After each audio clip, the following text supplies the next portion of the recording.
Еліміздің әр өңіріндегі білім беру саласындағы жаңашыл бастамаларды насихаттайтын білім айнасы хабары бұл жолы Арыс қаласына табан тіреді.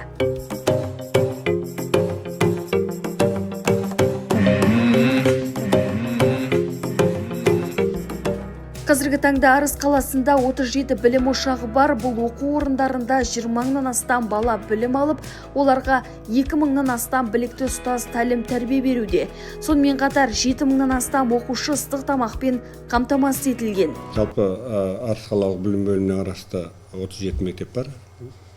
Онда жалпы орта мектеп саны 27, 4 бастауыш, 6 шағын жинақталған бастауыш мектептер. Одан бөлек 5 жекеменшік мектеп биыл жұмыс жасауда. Одан қосымша бір білім беру ұйымы бар. Облыстық білім мекемесіне қарайтын мектептеріміз де бар. Ол Абай атындағы білім инновация ер балалар лицейі. 2 колледжіміз бар. Біреу мемлекеттік, біреу жекеменшік. Одан кейін балалар үйі бар. Жалпы алған уақытта оқушылар контингентіне келетін болсақ, 20.226 бала білім алады. Бұл 37 мектепте, ал жекеменшік мектептерде 360 оқушы білім алады. Ер балалар мектеп лицейінде 263 бала, қосымша білім беру Байғұттиев атындағы өнер мектебінде 232 білім алуда. Білім бөліміне қарасты айтып жатырмын, 37 мектеп бар деді. Жыл сайын негізі мектептердің барлығы ағымдағы жөндеуден өтеді. Ағымдағы жөндеуде жалпы әктеу, сырлау, краскілеу деп жатады. Жаңа оқу жылына дайындау жұмыстары басталады. Бұл 25 майдан кейін бірден басталып кетеді.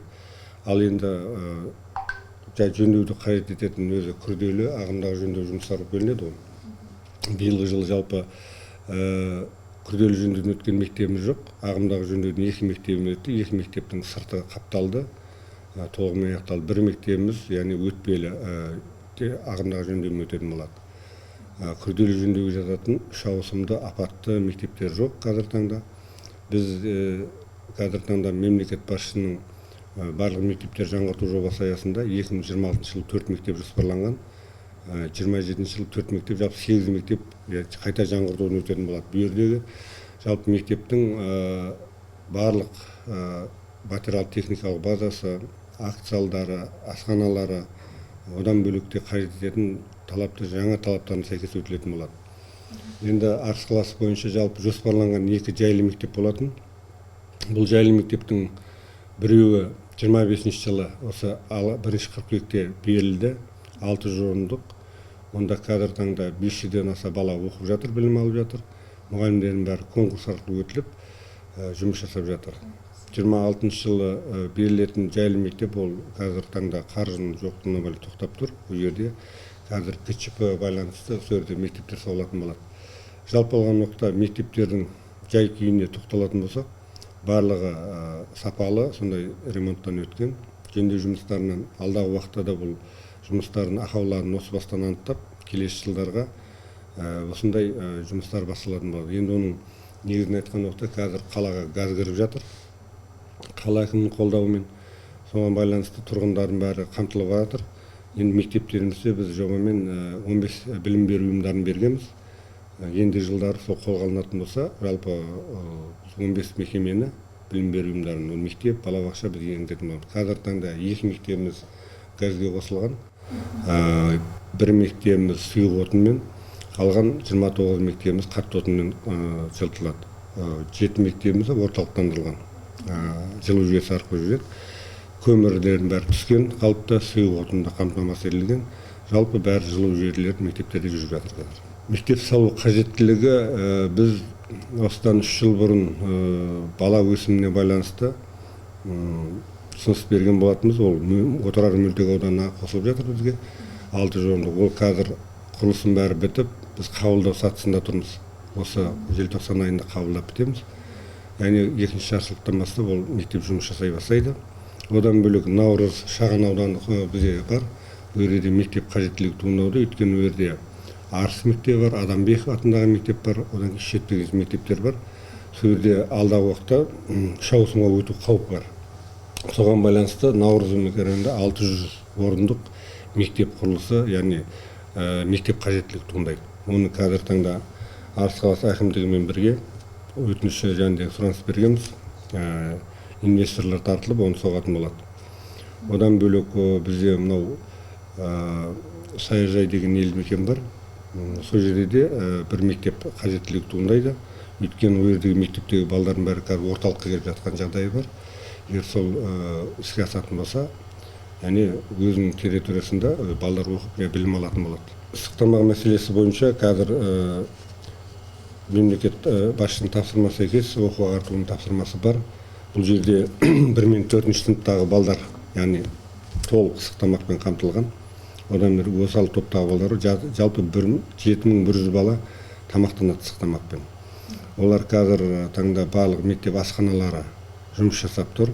Бізде екі кәсіпкер осы 23 жылы тұрған договормен ыстық тамақпен қамтып жатыр.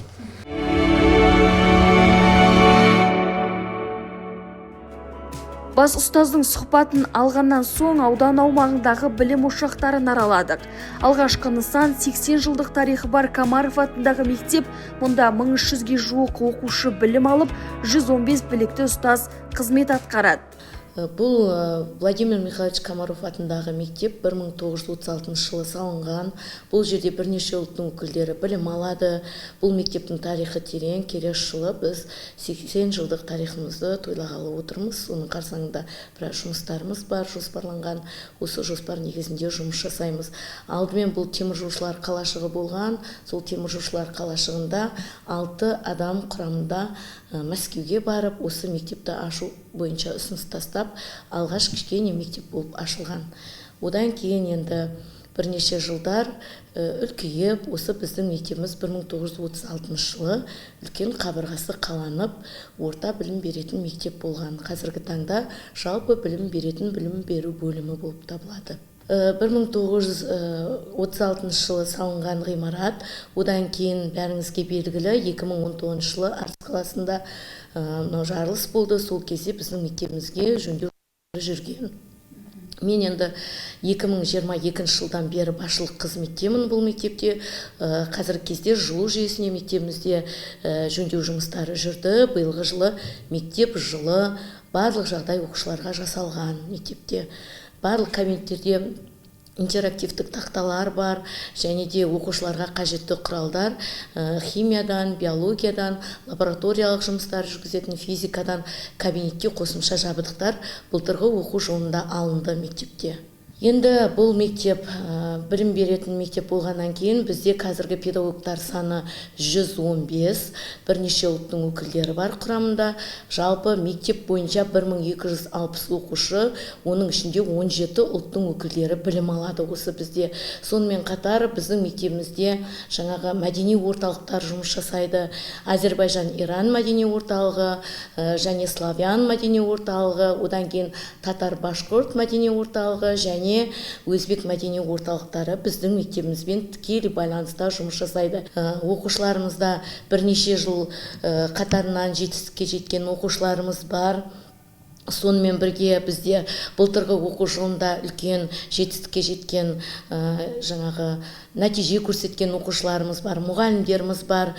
Былтырғы оқу жылында алтын ұрпақ деген олимпиададан, алтын қыран деген олимпиададан бастауыш сыныптың оқушылары және мынау 5-8 сыныптың оқушылары жүлдегер атанды. Сонымен бірге республикалық бастауыш сынып мұғалімдерінің олимпиадасында Утеева Светлана Сергеевна деген мұғаліміміз 2-ші орын алып келді. Сонымен қатар ағылшын тілі пәнінен біздің оқушымыз Мұсырхан Жұмахан, ол республикалық ғылыми жобалар байқауына қатысып, Атырау қаласында өтті биылғы жылы, содан 3-ші орын алып келді. Және сонымен бірге халықаралық IELTS тест деген бар, содан оқушыларымыз нәтижеге жетіп жүр. Дина Темірханова деген мұғаліміміз бар. 2022 жылы президенттің маман тапшы өңірлерге қолдау жетіспейтін мамандарды жетілдіру мақсатында осындай бағдарлама қолданысқа енді. Сол қолданысқа енген бағдарлама негізінде біздің мектебімізде Тәжібаева Дина Темірхановна деген ағылшын тілін маманы жұмыс жасайды. Ақтау қаласында жұмыс істеп келген өте білікті маман, Американың Чикаго штатында білім алған.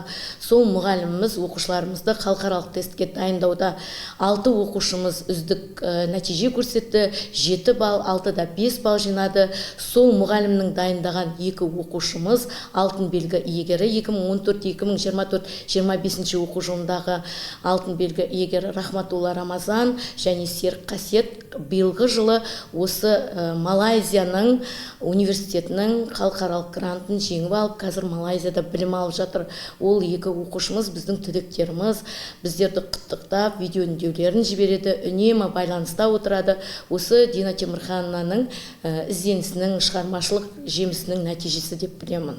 Ыстық тамақпен біздің мектебімізде бастауыш сыныптардағы 420 оқушы қамтылған. Сонымен бірге әлеуметтік жағдайы төмен отбасылардың 20 баласы ыстық тамақпен қамтылған.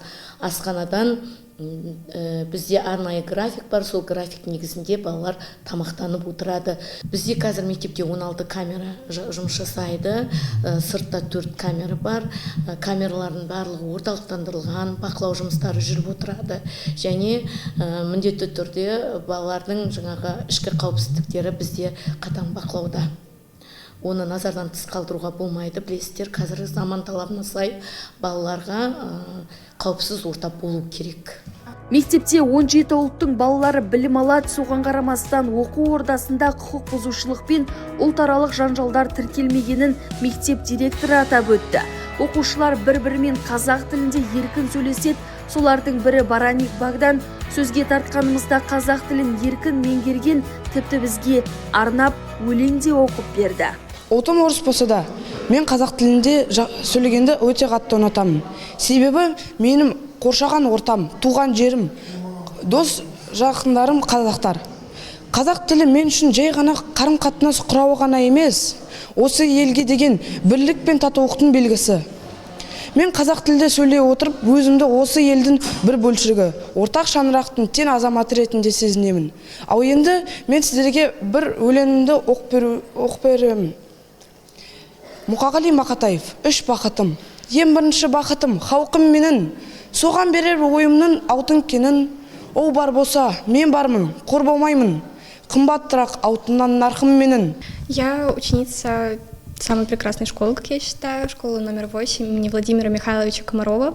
Я учусь в 10 классе, и за все 10 лет своей учебы я успела побывать на очень многих олимпиадах, на нескольких занимала даже призовые места в области. И отдельную благодарность за это я бы хотела выразить нашему директору Кайвалдиевой Жазире Гайсаевне, потому что она поддерживает нас во всех начинаниях, обеспечивает всеми необходимыми условиями и абсолютно каждым интересуется.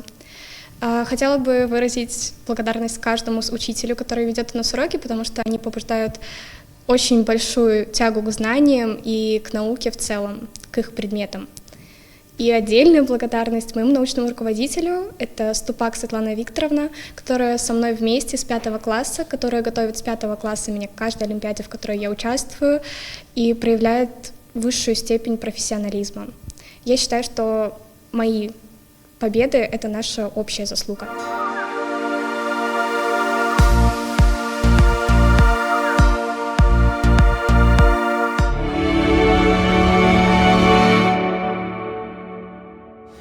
Келесі білім ошағы Сейфуллин атындағы жалпы білім беретін мектеп. Бұл оқу ордасында 1000-нан астам оқушы білім алып, 100-ден аса ұстаз қызмет етеді.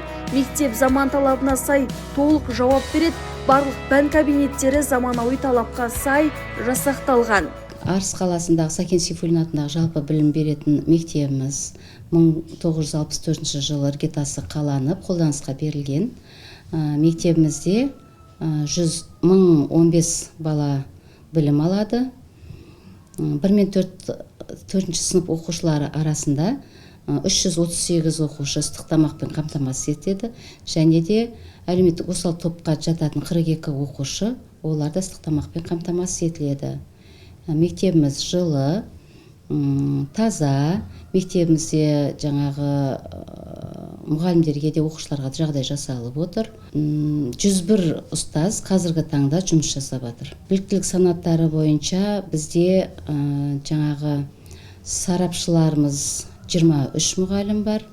Модератор санатында жаңағы 19 мұғалім бар. Зерттеуші санатында 40 мұғалім бар. Мектептің жетістіктері біздерде жаңағы халықаралық жарыстарға барып қайтқан, әсіресе шахмат бойынша Айқын деген оқушымыз бар.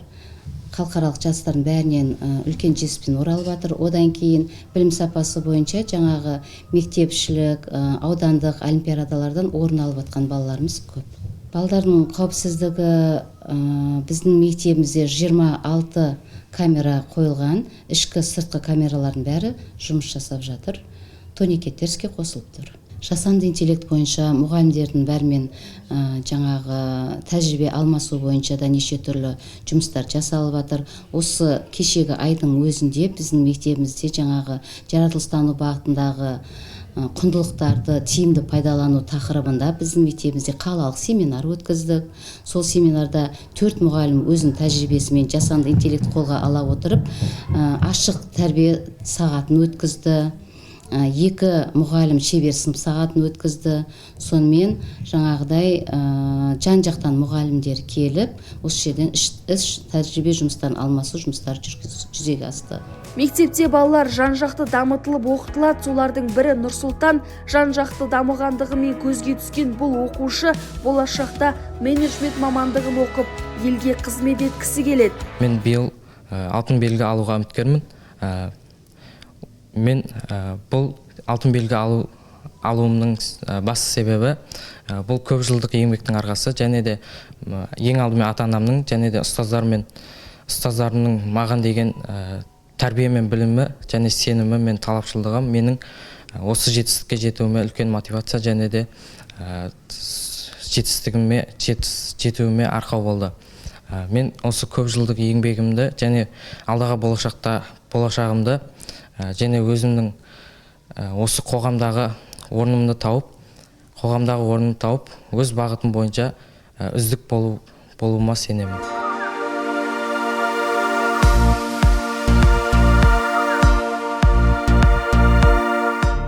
Ауданда орналасқан Адамбеков атындағы мектеп 1971 жылы негізі қаланған.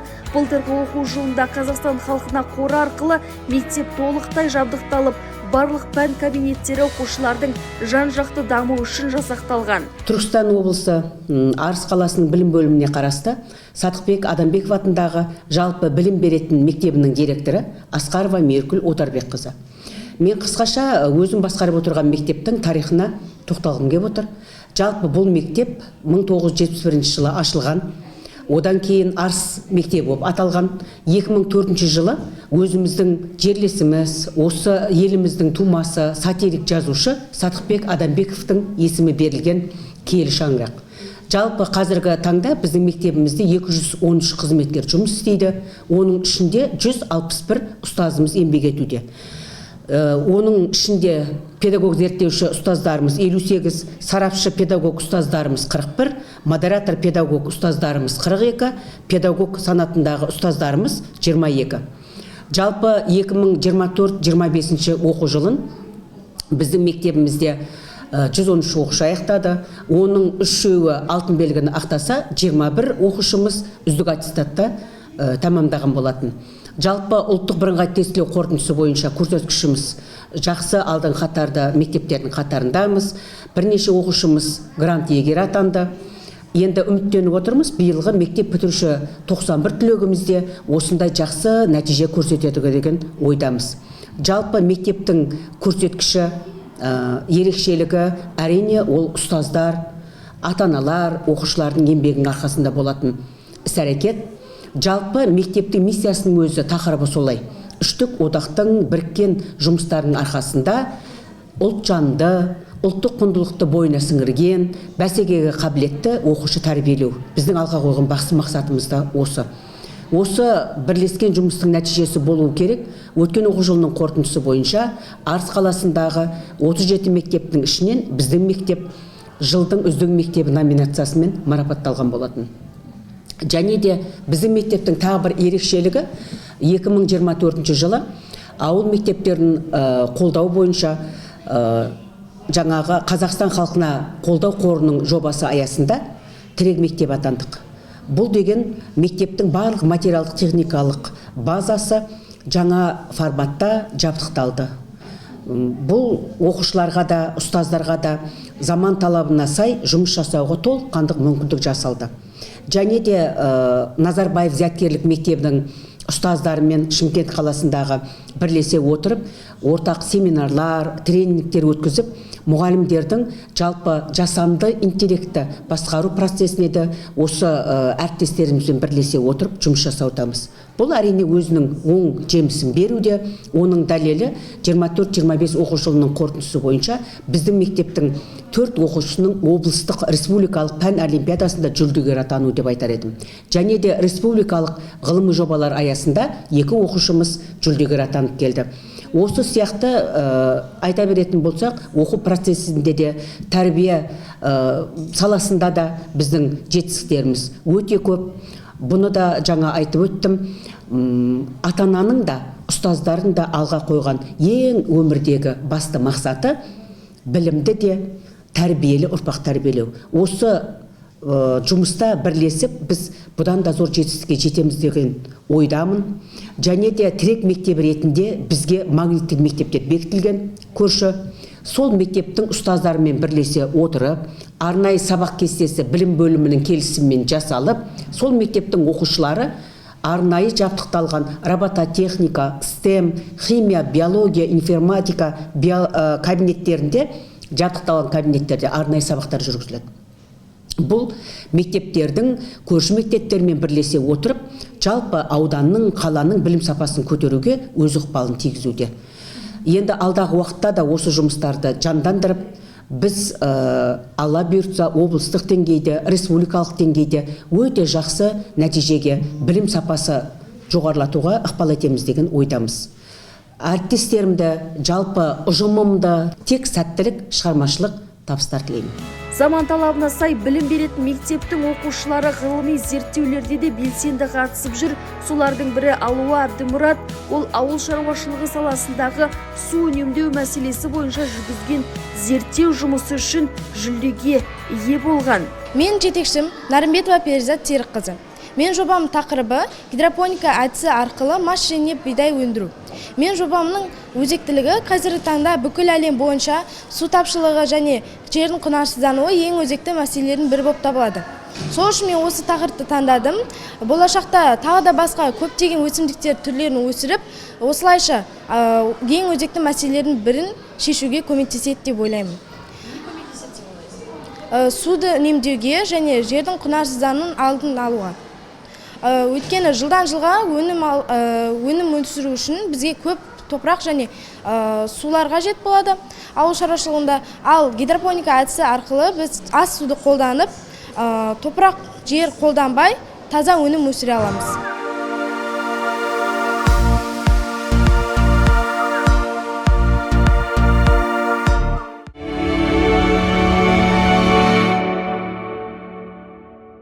Балабақшалар желісі бойынша бізде 59 балабақша бар. Жұмыс жасап тұрған оны мемлекеттік қазыналық кәсіпорын деп аталады. Білім берумен бәрі бөбекжай балабақшалар, 49-ы жекеменшік балабақшалар. Алдағы уақытта біздің ваучерлік қаржыны өту не барысында кезекте тұрған балдардың бәрі кезектілік тоқталатын болады. Және де сыбайлас жемқорлықтың алдын алу бойынша бала санының жалпы төлемдеріне байланысты келетін болсақ, соны жойылады деп отырмыз. Қазір 59 балабақшаның бәріне Face ID құрылғылары құрылған, құрылыс монтаждау жұмыстары аяқталды. Қазір таңда балдарды енгізіп, соған жұмыс жасап жатыр. Ваучер бойынша. Жалпы бұл өзге өңірлерде болып жатқан қаржыны үнемдеу, әр баланың жәндегі қаржы есебі ата-ана есебінің төленуі, нақты артық баланың болмауы, осыған байланысты жұмыстар атқарылатын болады. Нәтиже беріп жатыр ма енді? Нәтиже беріп жатыр. Бұған дейін де істеп жатқан балабақшалардың жалпы біз барып көру арқылы, тағы басқа мониторинг арқылы да көріп жатырмыз. Одан кейін смарт нейшен деген портал арқылы бар, электронды баланы тіркелген. Сол бойынша баланың есептілік кезеңде әр ай сайын біз актіге сәйкес ақша қарыз төлемдерін төлеп жатырмыз. Алдағы уақытта осы келмей қалу қаупі бар жоқ балдар анықталатын болатын болса, осы ваучер арқылы біз ертең ата-ана подтверждение береді, соған байланысты төленетін болады. Бұл яғни алдағы уақытта атқарылатын жұмыстар. Жоғарыда айтқандай, ауданда 59 балабақша жұмыс істейді. Солардың бірі Лидер Бөбекжай балабақшасы. 2018 жылдан бастап жұмыс істейтін бұл мекемеде 260 бүлдіршін бақытты балалық шағын өткізіп келеді. Арыс қаласындағы Лидер Бөбекжай балабақшасы. Жалпы балалар бұл жерде 260 бала тәрбиеленуде. Оның кіші топ, 2 тобымыз бар, 40 бала, 220 баламыз ересектер тобы. Енді балаларға барынша мүмкіндігінше жағдай жасалған, балабақша жылы, қосымша мамандар алынған, жаңағы би үйірмесі, тіл мамандары, барлық жағдай жасалынған бұл жерде. Балалар енді өте көңілді. Қазір неше түрлі іс-шаралар қолданып жатырық, жүргізіп жатырмыз. Біз 2018-де ашылдық. Бұл жердегі құрылтайшымыз Арыс қаласының құрметті азаматы Қамбар Есбол Әуесбекұлы құрылтайшымыз. Барынша осы балалардың жағдайын жасау ретінде халыққа үлкен үлесін қосып, осындай керемет жағдай жасалған балабақша ашып берілді. Бізде 3 тасымал машинамыз бар. Бұл да болса халыққа деген біздің көмегіміз. Себебі мынау қыстың суығы, жаздың ыстығы деген сияқты күндерде ата-аналар әуре болмайды. Жаңағы үйден барып тасымалмен әкеп атамыз балаларды. Сол кезде айта кететін жағдай, сол күні енді 250 бала келген. 250 баланы біз осы балабақшаның ішінен 5 минутта 250 баланы тасымалымызбен алып қашқан жайымыз бар. Сол кездегі жағдай осы Арыс халқына мәлім, өте ауыр, өте қорқынышты болды. Себебі жан-жақтан неше түрлі жаңағы заттар ұшып атты, қорқынышты. Дауыстар, үлкен адам түгілі балалардың өз үреймен қорқып, жылап, бұрыш-бұрышқа тығылып. Сондай жағдайда біздің осы Лидер балабақшасының ұжым болып 250 баланы дер кезінде жауапкершілікпен мойындарына алып, 5 минутта сол тасымал көліктеріне салып, осы Арыс қаласының ішінен алып шыққан жағдайымыз бар. Сол кезде бізге президентіміз, менің бір жүргізушім, 19 жастағы Асқар деген балам, Тоқаев мырзадан өз қолынан жаңағы көкірегіне орден тағып, марапаттап, осындай үлес қосқан үшін жауапкершілікпен, сол жас та болса жауапкершілікпен елдің баласына үлкен көмегін көрсеткені үшін марапаттаған жағдайы бар. Біз үшін бұл үлкен жетістік. Бұл жерде қазір 12 топта 2 алмасу менен 24 тәрбиешіміз бар. Балалар азанғы 8-ден бастап жаңағы 3 тасымалмен 9-ға дейін жеткізіледі осы жерге. 9-ға дейін жеткізіледі. Содан кейін 9-да тамаққа отырамыз. 9:30-ға дейін балалар тамақтанады. Тамақтанғаннан кейін әр баланың өзінің жас ерекшелігіне қарай өздерінің жаңағы бөлінген нелері бар. Мысалы, ересек топтары, мектеп даярлық топтарымыз бар. Олар мектепке баруға дайындық үстінде. Қаламсап ұстау қалай, сурет қалай салуға болады, қалай жазуға болады деген сияқты. Балабақша жалпы бұл баланың ең алғашқы баспалдағы. Барлық нәрсе осы балабақшадан басталады. Балабақшадағы бала жақсыны, жаманды, әдеміні, барлығын осы балабақшада қалыптастырады бойларына. Айналасында балаларға қарап, өзінен басқа да балалардың бар екенін біліп, оны күтуді, мысалы, тыңдауды, тәрбиешілерді, көп нәрсені осы жерден меңгереді деген ойдамын. Тәрбиешілер бұл баланың ең алғашқы ұстазы, тәрбиеші. Тәрбиешінің балаға деген қосатын үлесі орасан зор. тәрбиеші ата анамен бірлесе отырып баланың санасына өте керемет жақсы дүниелерді қалыптастырады. Арыс қаласының өзінде қалалық жарыстар өте көп болады. Мысалы алтын көз, өнерлі бала деген сияқты, тәтті бүлдіршін, сондай жарыстардан біз қалмаймыз. Себебі бізде Арыс қаласы бойынша бұл үлкен балабақша болғандықтан нағыз өнерлер біздің ортадан шығады, көптің арасынан шығады. Біз сол өнерінен байқайсың баланы. Мысалы әнші болуы мүмкін, ол биге икемді болуы мүмкін, немесе суретке. Біз сол балдарды соған шыңдаймыз, соған ары қарай дамытуға көмек береміз.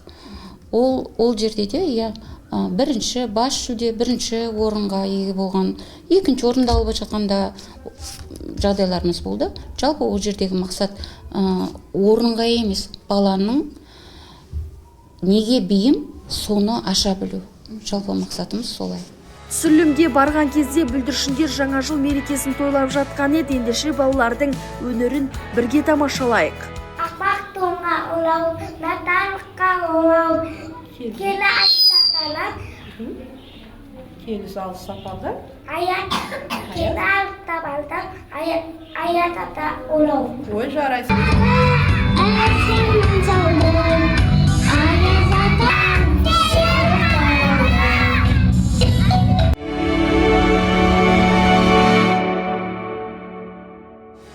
Келесі мекеме Балдырған балабақшасы 125 бүлдіршінге лайықталған. Бұл жерде 18 педагог қызмет етеді. Балабақшада барлығы 6 топ жұмыс жасайды. Арыс қаласы білім бөліміне қарасты Балдырған бөбекжай бақшасы 1912 жылы іске қосылған. Бұл балабақшаның 13-14 жылдық тарихы бар. Балабақшамызда 18 педагог, 23 кіші қызметкерлер жұмыс жасайды. Балабақшамыз 2 қабатты, 125 орындық бүлдіршіндерге арналған.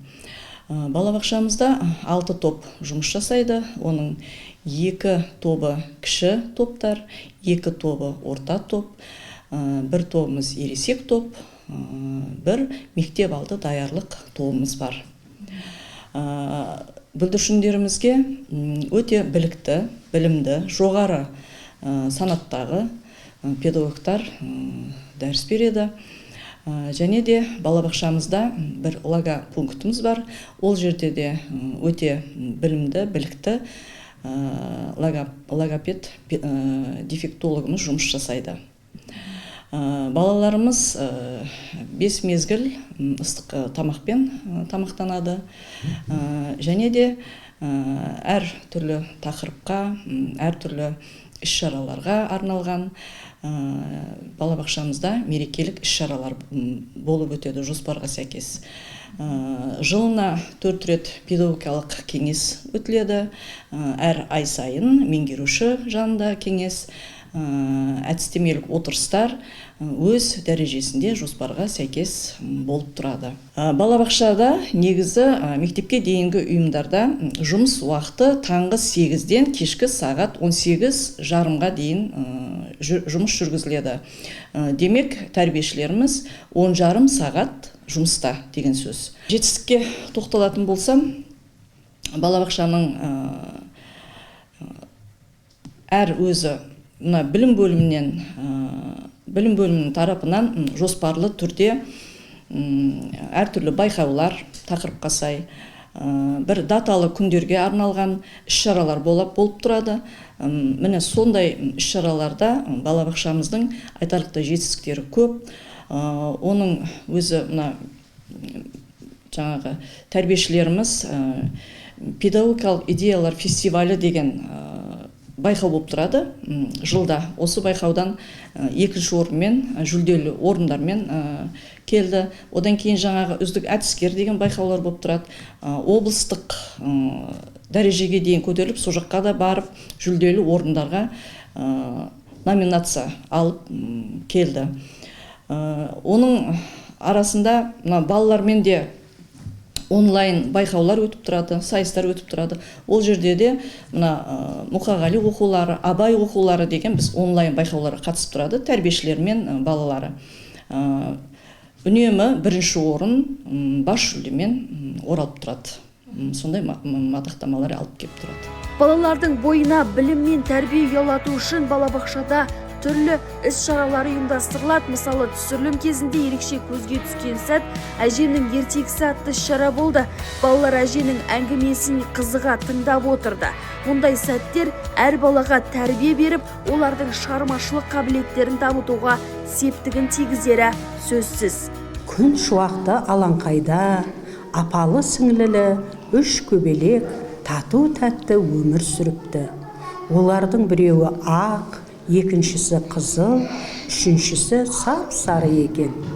Көбелектер гүлден гүлге қуанып, ұшып-қонып, өмірлерін көңілді өткізіпті.